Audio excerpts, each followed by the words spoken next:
Sementara itu, Kapolri Jenderal Listio Sigit Prabowo menyebut status Brigjen Endar Priantoro ini masih ditugaskan di KPK oleh Polri. Kapolri menunggu proses hukum yang ditempuh Brigjen Endar mulai dari pelaporan ke Dewan Pengawas KPK hingga melalui PT UN atas pencopotannya sebagai Direktur Penyelidikan KPK. Ya kan, tentunya kan saya menghargai aturan-aturan yang ada.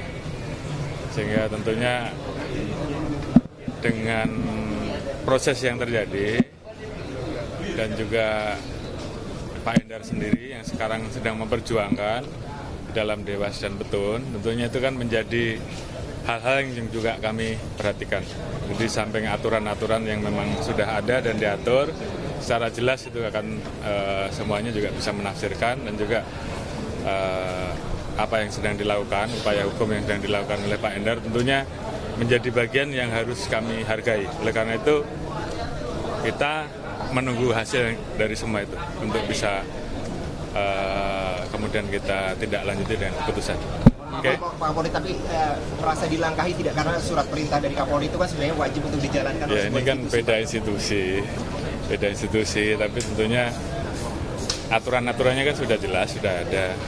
Ya, kita tunggu aja hasilnya. Kalau Pak Endar melaporkan ke Bareskrim, Pak, tidak akan mengirimkan ya? Pak, kan dilaporkan juga kepada Bareskrim, seperti apa Pak kelanjutannya? Ya tentunya kalau memang kita akan dalami kan dari laporan-laporan yang ada. Nah dari situ kan tentunya kita kalau memang ada